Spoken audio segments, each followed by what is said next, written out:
Hello friend, कैसे हैं आप लोग। तो आज के टॉपिक में हम लोग एक्चुअल में बात करने वाले हैं क्लास चैप्टर 4 की हम बात करेंगे, जिसमें हम बात करेंगे लड़के और लड़कियों के रूप में बड़ा होना। आप लोग को पता होना चाहिए कि समाज के अंदर देखा जाए तो लड़कों और लड़कियों के बीच में बहुत ही बड़ा अंतर देखने को मिल जाता है। इस प्रकार के जो अंतर होते हैं यह लिंग के आधार पर होते हैं। लिंग का मतलब जेंडर के आधार पर हमें इस प्रकार के भेदभाव देखने को मिल जाते हैं। क्लास कहता है लड़का या लड़की होना किसी की भी एक महत्वपूर्ण पहचान होती है, उसकी अस्मियता है।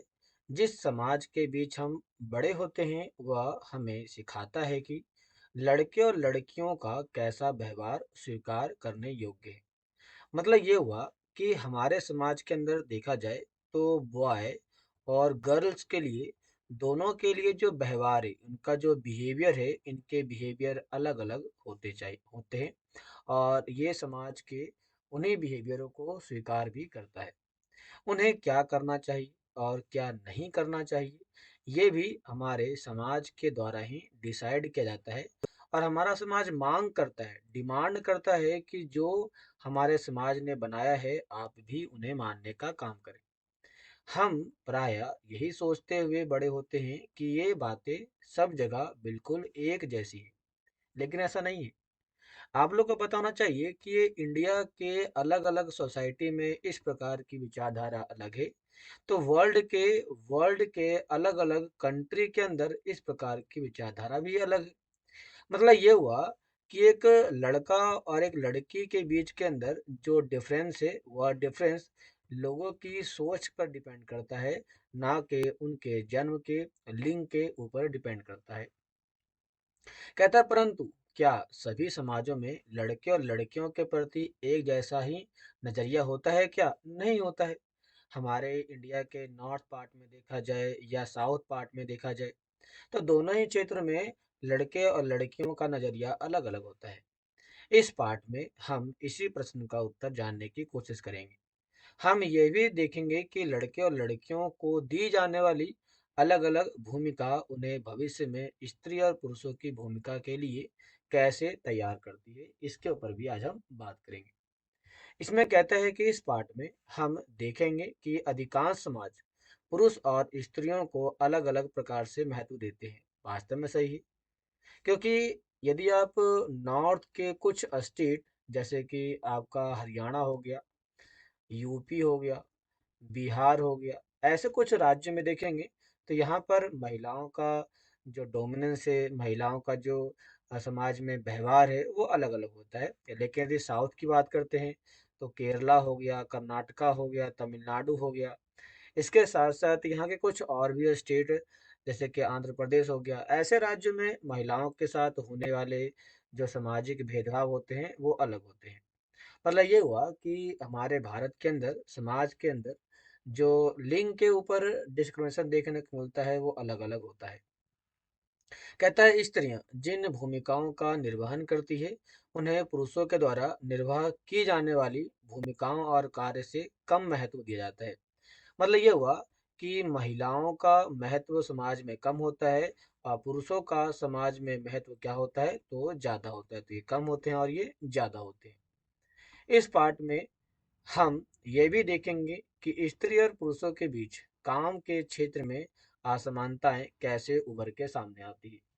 जब वो काम के बीच में असमानता की बात करता है तो मतलब ये होता है कि जहाँ पर महिलाएं काम करती है और काम करने के बदले में उन्हें 100 रुपये मिलता है, तो उसी काम को जब यहाँ पर मेल करते हैं तो मेल को काम करने के लिए उसी काम के बदले में 200 रुपये मिलते हैं। तो ये भी उनके बीच में असमानता देखने को मिलती है। तो हम यहाँ बात करने वाले हैं 1920 के दशक में समाओ द्वीप में बच्चों का बड़ा होना। समाओ जो एक आइलैंड है जहाँ पर जब लड़के लड़कियां बड़े होते हैं, बच्चे बड़े होते हैं, तो उनके ऊपर किया गया एक अध्ययन बताता है हमारे बारे में। कहता है समाओ द्वीप प्रशांत महासागर के दक्षिण में स्थित एक छोटा सा द्वीप है। ये एक द्वीपों का क्या है तो एक समूह है। कहता है समुआन समाज पर किए गए अनुसंधान की रिपोर्ट के अनुसार 1920 के दशक में बच्चे स्कूल नहीं जाते थे। वे बड़े बच्चों और वयस्कों से बहुत सी छोटी बातें सीखते थे, जैसे छोटे बच्चों की देखभाल या घर का काम कैसे करना आदि ये लोग सीखा करते थे। द्वीपों पर मछली पकड़ना बड़ा महत्वपूर्ण कार्य था। इसलिए किशोर बच्चे, जिनकी उम्र 12 साल के ऊपर होती है, उन्हें कहते हैं किशोर बच्चे, मछली पकड़ने के लिए सुदूर दूसरे यात्राओं पर जाना सीखते थे। लेकिन ये बातें वे अपने बचपन के अलग-अलग समय पर सीखते थे। जैसे कि भारत के अंदर देखा जाए तो बचपन में हम 5 साल से तो बस यही सीखते रहते हैं कि हमें रहना कैसे है, खड़े होना कैसे है, किसी के साथ कैसे बोलना है, बस हम कुछ बेसिक एजुकेशन ही सीखा करते हैं। कहता है कि छोटे बच्चे जैसे ही चलना शुरू कर देते हैं, उनकी माताएं या बड़े लोग उनकी देखभाल करना बंद कर देते हैं। यह जिम्मेदारी बड़े बच्चों पर आ जाती है। वे सॉरी जो प्रायः स्वयं भी 5 वर्ष के आसपास की उम्र के ही होते हैं। लड़के और लड़कियां दोनों अपने छोटे भाई बहनों की देखभाल करते थे। आपको पता होगा कि इस प्रकार की जो व्यवस्था होती है, इस प्रकार की व्यवस्था भारतीय ग्रामीण समाज में देखने को मिल जाता है। कहाँ मिलता है? तो भारतीय ग्रामीण समाज में इस प्रकार की व्यवस्था देखने को मिल जाती है। इसकी एक जीता जागता कहानी मेरे गांव में ही होता है। वहाँ पर मेरे घर में गांव के आसपास में, मतलब कि गांव के घर के आसपास में जो लोग रहते हैं ना, वहाँ पर एक बड़ी लड़की थी जो 8वीं क्लास में मेरे साथ पढ़ती थी। तो उसके 5-6 भाई-बहन थे। तो वो जो स्कूल से जाती थी, स्कूल से जाने के बाद उन सभी भाई-बहनों की केयर किया करती थी। इसी कारण वो कई बार स्कूल भी नहीं आया करती थी। तो यहाँ पर गाँव के जो बड़े भाई-बहन होते हैं, वो अपने छोटे भाई-बहनों की देखभाल में ही काम या फिर देखभाल करने के काम साथ-साथ घरों का भी काम करते थे। लेकिन जब कोई लड़का लगभग 9 वर्ष का हो जाता था, वह बड़े लड़कों के समूह में सम्मिलित हो जाता था और बाहर के काम सीखता था, जैसे कि मछली पकड़ना, नारियल के पेड़ लगाना, लकड़ी लड़कियां जब तक 13-14 साल की नहीं हो जाती थी, छोटे बच्चों की देखभाल और बड़े लोगों के छोटे-मोटे काम को करती थी। लेकिन एक बार जब वे 13 से 14 साल की हो जाती थी, तो वे अधिक स्वतंत्र होती थी। लगभग 14 साल की उम्र के बाद वे भी मछली पकड़ने जाती थी। तो यहाँ पर आपने देख लिया, एक लड़के के लिए जो उम्र है वो 9 साल है। देखो मैं आपको दोबारा से इसे अंडरलाइन कर देता हूँ। एक लड़के के लिए जो उम्र है वो 9 साल है, लेकिन एक लड़के के लिए जो उम्र है वो 13 से 14 साल निर्धारित किया गया है इसी काम को करने के लिए। मतलब ये हुआ कि यहाँ पर लड़के और लड़कियों के बीच में लड़के और लड़कियों के बीच में उनके वर्क को डिसाइड किया गया उनके एज से, उनके ईयर से, कि उनका ईयर कितना एज उनका हो चुका है, उसके बेसिस पर इनको डिस्क्राइब किया गया। जिनके पास कम एज था तो उन्हें कम एज पे ही अधिकार दे दिया गया, जैसे लड़कों को। लेकिन लड़कियों का एज बढ़ चुका है, लेकिन फिर भी उन्हें उतना अधिकार नहीं दिया गया। कहता है कि बागानों में काम करती थी और डालियां बुनना सीखती थी। कहते हैं खाना पकाने का काम अलग से बनाए गए रसोई घरों में ही होते थे, जहां लड़कों को ही अधिकांश काम करना होता था और लड़कियां उनकी मदद करती थी। इस प्रकार के काम भी हमें यहाँ पर देखने को बड़े स्तर पर मिल जाते हैं। फिर बात आती है 1960 का दशक। 1960 के दशक में मध्य प्रदेश में पुरुषों के रूप में बड़ा होना। तो यहाँ पर जब पुरुष बड़े होते हैं, लेकिन लड़के जब बड़े होते हैं, तो यहाँ पर क्या स्थिति होती है, आइए देखते हैं। कहता है निम्नलिखित आलेख 1960 में मध्य प्रदेश के एक छोटे से शहर में रहने और स्कूल जाने के वर्णन से लिया गया है। मतलब कि एक छोटे से स्कूल में लड़कों और लड़कियों के स्कूल जाने के कार्यक्रम के बारे में बताया गया है। कहता है कक्षा 6 में आने के बाद लड़के और लड़कियां अलग अलग स्कूल में जाते थे। लड़कियों के स्कूल लड़कों के स्कूल से बिल्कुल अलग ढंग से बनाए गए थे। मतलब कि लड़के और लड़कियों के बीच में जो अंतर होता है, वह स्कूल के बेसिस पर अंतर देखने को मिल गया यहाँ पर। उनके स्कूल के बीच एक आंगन होता था, जहाँ वे बाहरी दुनिया से बिल्कुल अलग रहकर स्कूल की सुरक्षा में खेलती थी। लड़कों के स्कूल में ऐसा कोई आंगन नहीं होता था, बल्कि उनके खेलने का मैदान बस एक बड़ा सा खुला स्थान था, जो स्कूल से लगा हुआ था। मतलब कि स्कूल में नहीं है, स्कूल से बाहर है। तो यहाँ पर देखिएगा, यहाँ पर जो लड़की है, लड़की को चार दीवारी के अंदर रखा गया। जो लड़का है, उन्हें ओपन ग्राउंड में रखा गया। हर शाम स्कूल के बाद लड़के सैकड़ों लड़कियों की भीड़ को संकरी गलियों से जाते हुए देखते थे। सड़कों पर जाती हुई ये लड़कियां बड़ी गंभीर दिखती थी।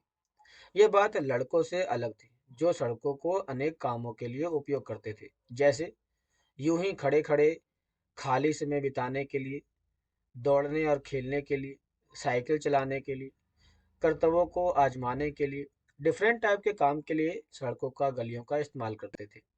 लड़कियों के लिए गली सीधे घर पहुंचने का एक माध्यम हुआ करती थी। तो मतलब ये हुआ कि लड़कियों के पास ऑप्शन कम थे, लेकिन लड़कों के पास जो ऑप्शन थे ये कम थे और इनके पास ज्यादा थे। लड़कियां हमेशा समूह में जाती थी। शायद उनके मन में यह डर रहता था कि कोई उन्हें छेड़ ना दे या उन पर हमला ना कर दे। तो महिलाओं के साथ क्या नहीं है, तो महिलाओं के साथ सिक्योरिटी नहीं है। जबकि इनके पास क्या थी, तो इनके पास पूरी आजादी दी गई थी, उनको पूरा फ्रीडम दिया गया था। ऊपर के दो उदाहरणों को पढ़ने के बाद हमें लगता है कि बड़े होने के भी कई तरीके हैं। हम एक प्रकार से तो हम अपने एज के बेस पर बड़े हो जाते हैं। दूसरा जो एज हमारा पास जो डेवलपमेंट होता है, वो होता है हमारे शरीर की हाइट के बेस पर डेवलपमेंट जाता है। और देखा जाए तो हम जो डेवलपमेंट होते हैं, तो दूसरा आपका हो गया हाइट हो गया।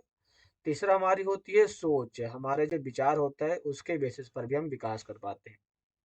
हम प्राय सोचते हैं कि बच्चे एक ही तरीके से बड़े होते हैं। ऐसा इसीलिए कि क्योंकि हम अपने अनुभवों से ही सबसे ज़्यादा परिचित होते हैं। यदि हम अपने परिवार के बुजुर्गों से बात करें तो पाएंगे उनका बचपन शायद हमारे बचपन से बहुत अलग होता था, क्योंकि उनके जीवन में होने वाला विकास होता तो था इसी रफ्तार से, लेकिन उनके समाज की भावनाएं विचारधाराएं इनसे काफ़ी ज़्यादा अलग हुआ करती थी। हम यहाँ भी अनुभव करते हैं कि समाज लड़के और लड़कियों में स्पष्ट अंतर करता है। ये बहुत कम आयु से ही शुरू हो जाता है। उदाहरण के लिए उन्हें खेलने के लिए अलग खिलौने दिए जाते हैं। लड़कों को प्राय खेलने के लिए कारें दी जाती है, जबकि लड़कियों को खेलने के लिए गुड़िया दी जाती है। दोनों ही खिलौने खेलने के बाद बड़े आनंददायक हो सकते हैं। फिर लड़कियों को गुड़िया और लड़कों के लिए कार ही क्यों दिया जाता है? खिलौने बच्चों को ये बताने का माध्यम बन जाती है कि जब वे बड़े होकर स्त्री और पुरुष बनेंगे तो उनका भविष्य अलग अलग होगा। महिलाओं का काम घर का होगा और पुरुषों का काम घर के बाहर का होगा। इसको बताने के लिए किया गया। अगर हम विचार करें तो हम ये प्रायः प्रतिदिन की छोटी छोटी बातों में बनाकर रख सकते हैं। लड़कियों को कैसे कपड़े पहनने चाहिए, लड़के पार्क में कौन से खेल खेलेंगे, लड़कियों को धीमी आवाज में बात करना चाहिए, लड़कों को रौब से, या सब बच्चों को ये बताने का तरीका होता है कि जब वे बड़े होकर स्त्री और पुरुष बनेंगे तो उनकी विशिष्ट भूमिका होती है। समाज के अंदर उनका जो भूमिका होता है वो दूसरों से अलग होता है। इसी को दिखाने के लिए समाज के अंदर महिलाओं और पुरुषों को अलग अलग काम उनके जन्म के स्थान पर ही निर्धारित कर दिए जाते हैं। बाद के जीवन में इनका प्रभाव हमारे अध्ययन के विषय में व्यवसाय के चुनाव पर भी पड़ता है, क्योंकि बचपन में जब जिसको सिखाते हैं लोगों को लगता है कि यही हमारी दुनिया है, इसी में हम अच्छा कर सकते हैं, या उनके टैलेंट को बढ़ावा देने का यही एक तरीका है। इसीलिए बच्चों को बचपन के टाइम से ही इस प्रकार की शिक्षा देने का काम चालू कर दिया जाता है। अब यहाँ पर एक कहानी दिया गया है, मेरी माँ काम नहीं करती। आइए देखते हैं कहता है कैसे। कहता है कि माँ, हम सभी बच्चे स्कूल से भ्रमण पर जा रहे हैं। रोजी मैडम को साथ चलने के लिए किसी बड़े की जरूरत है। क्या आप अपने ऑफिस से एक दिन की छुट्टी लेकर के हमारे साथ चल सकती हो? कहती है। वैसे हरमीत की माँ हमेशा ऐसे समय पर हमारे साथ जाती है क्योंकि वे कोई काम नहीं करती। सोनाली, तुम ऐसा कैसे कह सकती हो? तुम जानती हो जसप्रीत आंटी रोज सुबह 5 बजे उठ जाती है और घर भर के सारे काम करती है। हाँ, पर वे कोई काम तो नहीं है ना, ये तो बस घर के काम है। ओह, क्या तुम वाकई ऐसा सोचती हो? चलो ऐसा करते हैं, जसप्रीत के घर चलते हैं और उससे पूछते हैं कि वे खुद क्या सोचती है काम के बदले में, कि घर में कुछ काम होता है या नहीं होता है। श्री सिंह के घर पे वो गई। हर शरण, सोनाली सोचती है कि आपकी पत्नी कोई कामकाजी महिला नहीं है। ऐसा किसने कहा? तो ऊपर जो महिला पूछ रही थी उसने कहा। पर आंटी, क्या वाकई यह ठीक नहीं है? मेरी माँ तो घरेलू महिला है, कोई काम नहीं करती है। कोई काम कहाँ करती है? तो जसप्रीत ने कहा, यदि ऐसा है तो तुम कुछ आराम क्यों नहीं करती और एक बार जरा इन्हें ही सब कुछ खुद करने दो। ऐसा उसने कहा कि तुम ऐसा बात है तो तुम खुद ही करके देखो। क्या बात है, ठीक मैं कल हड़ताल पर चली जाती हूँ। वाह, कितना मजा आएगा। कल हम पापा के साथ मिलकर सारा काम संभालेंगे। ऐसा इसने कहा। अगली सुबह 7:30 बजे। हे भगवान, समय तो देखा सॉरी समय तो देखो, मेरा नाश्ता कहाँ है और बच्चे अभी तक तैयार क्यों नहीं हुए। कहती है, मैं क्या जानूं, याद है ना, मैं तो हड़ताल पर हूँ। आज तो मंगला ने भी छुट्टी ले रखी है। ओहो, ये तो स्कूल बस थी। अब तो मुझे बच्चों को कार से ही स्कूल छोड़ना होगा। यहाँ पर ये कहते हैं जल्दी करो, जल्दी। और हरप्रीत को कहो कि वो पंप का स्विच ऑन करे। पंप का स्विच ऑन करे। यहाँ पर ये कहता है कि लेकिन बच्चों के लंच बॉक्स का क्या होगा। अरे ये भी उसके बारे में भूल जाओ। ये कहते हैं कहते हैं कि मैं तुम्हें कैसे पैसे दूंगा, तुम कैंटीन से कुछ खरीद लेना। मैं तुम्हें कुछ पैसे दूंगा और तुम कैंटीन से कुछ खरीद लेना। किसको कहा, कह दिया? अपनी बेटी को कह दिया। माँ ने इसके लिए पहले ही पैसे दे दिए हैं, ऐसा इसने कहा। शाम को 6 बजे डिंग डिंग की आवाज आती है, घर पे आते हैं। मैं तो बिल्कुल थक चुका हूँ, कुछ चाय वाय हो जाए। आह, मैं तो भूल गया ही था कि तुम तो हड़ताल पर हो, मैं खुद ही कुछ बनाता हूँ। यहाँ पर ये आते हैं, कहते हैं पूरा घर तो देखो जैसे कि यहाँ कितना तूफान मचा है। तुम क्या सोचते हो कि सुबह तुमने घर को जैसी हालात में छोड़ा था वैसे ही हालात में दिन भर रहेगा। हरप्रीत ने कहा, कमबख्त, चाय की पत्तियां कहाँ रखी हुई है। ही, क्या अभी भी वे सोचते हैं कि मैं काम नहीं करती हूँ। और अभी तो मैं उन्हें याद दिलाऊंगी कि चाचा जी और चाची जी की रात के खाने पर आने वाले हैं। मतलब कि घरों में महिलाओं के भी कई सारे काम होते हैं, इसलिए कहा जाता है ना कि घर चलाना एक कंपनी चलाने के बराबर को होता है। कहता है कि अधिकांश समाज में, जिनमें हमारा समाज भी सम्मिलित है, पुरुषों और स्त्रियों की भूमिकाओं और उनके काम के महत्व को समान नहीं समझता। क्योंकि उनका मानना होता है कि महिलाएं घर में रहती हैं तो महिलाओं को किसी भी प्रकार के काम नहीं करने होते हैं, ऐसा उनका मानना होता है। पुरुषों और स्त्रियों की हैसियत एक जैसी नहीं होती। आओ देखें कि पुरुषों और स्त्रियों के द्वारा किए जाने वाले कामों में असमानता कैसे है। तो पहले जो असमानता मिलती है वो घरेलू काम का मूल्य होता है। हरप्रीत के परिवार को नहीं लगता कि जसप्रीत घर का जो काम करती है वह वास्तव में काम था। उनके परिवार में ऐसी भावना का होना कोई निराली बात नहीं है। सारी दुनिया में घर के काम की मुख्य जिम्मेदारी स्त्रियों की ही होती है, जैसे कि देखभाल करना।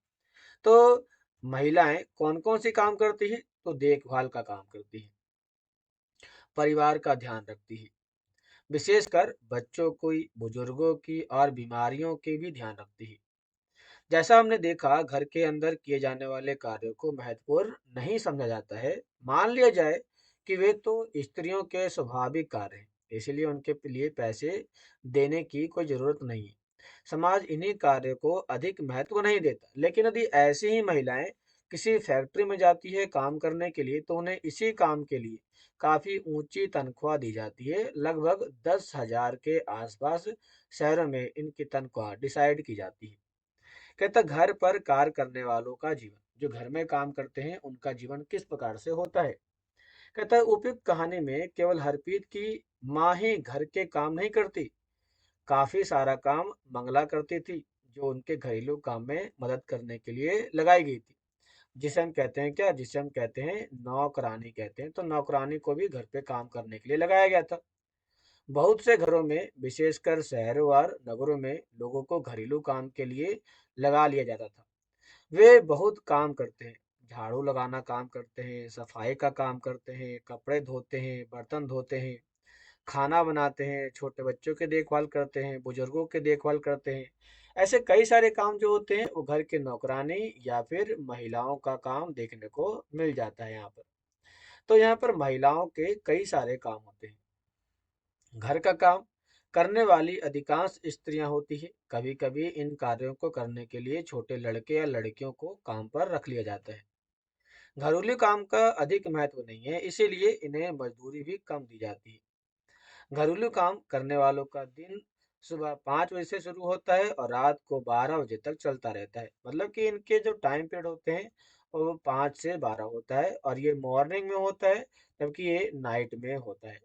तो लगभग देखा जाए इनका पूरा जो टाइम पीरियड है वो लगभग 12 7 19 से लेकर के 20 घंटे का इनका काम होता है। कहते हैं कि जी तोड़ मेहनत करने के बावजूद प्रायः उन्हें नौकरी पर रखने वाले उसे सम्मानजनक व्यवहार नहीं करते हैं। दिल्ली में घरेलू काम करने वाली एक स्त्री मेलानी ने अपने अनुभव के बारे में इस तरह बताया है कि महिलाओं के साथ उस समय किस प्रकार के व्यवहार होते हैं। कहता कि मेरी पहली नौकरी एक अमीर परिवार में लगी थी, जो 3 मंजिले भवन में रहता था। मैम साहब अजीब महिला थी, जो हर काम करवाने के लिए चिल्लाती रहती थी। मेरा काम रसोई का था। दूसरी दो लड़कियां सफाई का काम करती थी। हमारा दिन सुबह 5 बजे से शुरू होता है और नाश्ते में हमें एक प्याला चाय और 2 रूखी रोटियां मिलती थी। हमें तीसरी रोटी कभी नहीं मिली। शाम के समय जब मैं खाना पकाती थी, दोनों लड़कियां मुझसे एक एक रोटी मांगती रहती थी। मैं चुपके से उन्हें एक रोटी दे देती थी और खुद भी एक रोटी ले लेती थी। हमें दिन भर काम करने के बाद बड़ी भूख लगती थी। हम घर में चप्पल नहीं पहन सकते थे। ठंडी के मौसम में हमारे पैर सूज जाते थे। मैं मैम साहब से डरती थी, परंतु मुझे गुस्सा भी आता था और अपमानित भी किया जाता था। कहती है कि क्या हम दिन भर काम नहीं करते थे? क्या हम कुछ सम्मानजनक व्यवहार के योग्य नहीं होते हैं? तो क्या हुआ यहाँ पर देखने को मिल गया कि महिलाओं के साथ देखा जाए तो नगरों में क्या होता है, तो नगरों में उनके व्यवहार को सम्मान नहीं दिया जाता है। उनके व्यवहार को सम्मान नहीं दिया जाता है। इस प्रकार के व्यवहार हमारे कहाँ होते हैं, तो नगरों में होते हैं और बड़े बड़े शहरों में देखने को मिल जाते हैं। वास्तव में जिसे हम घरेलू काम कहते हैं उनमें अनेक कार्य सम्मिलित होते हैं। इनमें से कुछ कामों में बहुत शारीरिक श्रम लगता है। ग्रामीण और शहरी क्षेत्रों में औरतें और लड़कियों को दूर दूर से पानी लाना पड़ता है। ग्रामीण क्षेत्र में स्त्रियों और लड़कियों को चलाऊ लड़कियों से भारी गिट्ठर सिर पर ढोने पड़ते हैं, कपड़े धोने पड़ते हैं, सफाई करनी पड़ती है, झाड़ू लगाना पड़ता है। वजन उठाने के काम में भी झुकना पड़ता है, उठाने और सामान लेकर चलने की जरूरत होती है। बहुत से काम जैसे खाना बनाने आदि में लंबे समय तक गर्म चूल्हे के सामने रहना पड़ता है। स्त्रियां जो काम करती है वो भारी और थकाने वाला शारीरिक काम होता है, जबकि हम आमतौर पर सोचते हैं कि पुरुषों ही इस प्रकार के काम कर सकते हैं, लेकिन हकीकत नहीं है। तो हमने देखा यहाँ पर काम के बेसिस पे देखा जाए तो काम में महिला और पुरुष दोनों ही क्या होते हैं, तो महिला और पुरुष दोनों ही बराबर होते हैं, क्योंकि महिलाओं का और पुरुषों का दोनों का जो काम होता है वो बराबर का होता है। कहता है कि घरेलू और देखभाल के कामों का एक अन्य पहलू जिसे हम महत्व नहीं देते वह है इन कामों को लगाने वाला एक लंबा समय। यदि एक लड़का बाहर जाकर के 8 घंटे काम करता है तो उसे आपको 8,000 रुपये मिलता है। लेकिन एक लड़की घर पर जब 8 घंटे से लेकर के 10 घंटे 20 घंटे तक काम करती है तो उसे नौकरी के तौर पर कुछ भी नहीं मिलता है। उसे 1 रुपये भी यहाँ पर देखने को नहीं मिलता है। कहता है कि वास्तव में यदि हम स्त्रियों के द्वारा किए जाने वाले घर के और बाहर के कामों को जोड़े तो हम पता लग चलेगा कि कुल मिलाकर स्त्री पुरुषों से ज्यादा काम करती है, क्योंकि घर में लड़कियों का काम 8 से 20 घंटे का होता है, लेकिन लड़कों का काम तो लगभग 8 घंटे का ही होता है बाहर का काम। तो यहाँ पर कुछ तालिका दिया गया है और बताया गया है कि किस प्रकार से यहाँ पर महिलाओं के या पुरुषों के काम दिखाए गए। तब इसमें नहीं पढ़ेंगे, आगे चलते हैं। कहता है महिलाओं का काम और समानता, मतलब महिला जो काम करती है उसमें कितनी समानता है वो दिखाई गई है यहाँ पर। तो कहता है कि जैसे कि हमने देखा महिलाओं के घरेलू और देखभाल के कामों को कम महत्व दिया जाता है, एक व्यक्ति या परिवार का मामला नहीं है। ये स्त्री और पुरुषों के बीच की असमानता एक बड़ी सामाजिक व्यवस्था का भाग है। मतलब ये हुआ कि गर्ल्स और बॉयज के बीच में जो असमानता देखने को मिलती है, ये असमानता किसने स्थापित किया? तो ये असमानता को समाज ने स्थापित किया है। इसीलिए इसके समाधान के लिए जो कार्य किए जाने हैं वह केवल व्यक्तिगत मतलब एक व्यक्ति या पारिवारिक स्तर पर नहीं बल्कि शासकीय शासन के स्तर पर होने चाहिए। शासन का मतलब होता है हमारे देश के अंदर जो शासन करने वाले लोग होते हैं, जो राजा होते हैं या जो यहाँ पर देखा जाए तो प्रधानमंत्री होता है या फिर मुख्यमंत्री होता है, इनके अंदर बदलाव होने चाहिए। हम जानते हैं समानता हमारे संविधान का महत्वपूर्ण सिद्धांत है। संविधान कहता है कि स्त्री या पुरुष होने के आधार पर भेदभाव नहीं करता है। इसी को हम कहते हैं क्या? इसी को हम कहते हैं राइट टू इक्वालिटी कहते हैं। क्या कहते हैं? इक्वालिटी कहते हैं। इसे हिंदी में कहते हैं समानता का अधिकार कहते हैं। समानता का अधिकार इसे भारत के संविधान के अनुच्छेद आर्टिकल 14 से 18 बताया गया है और इसे पार्ट 3 में बताया गया है। कहता है परंतु वास्तविकता में लिंग भेद किया जाता है।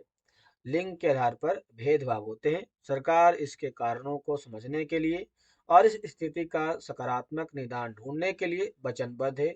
अब सरकार इनके लिए क्या ढूंढती है? तो इनके लिए कुछ लॉज निकालती है, कुछ पॉलिसी बनाती है या फिर इनके लिए कुछ नए नए तरीके ढूंढने का काम करती है।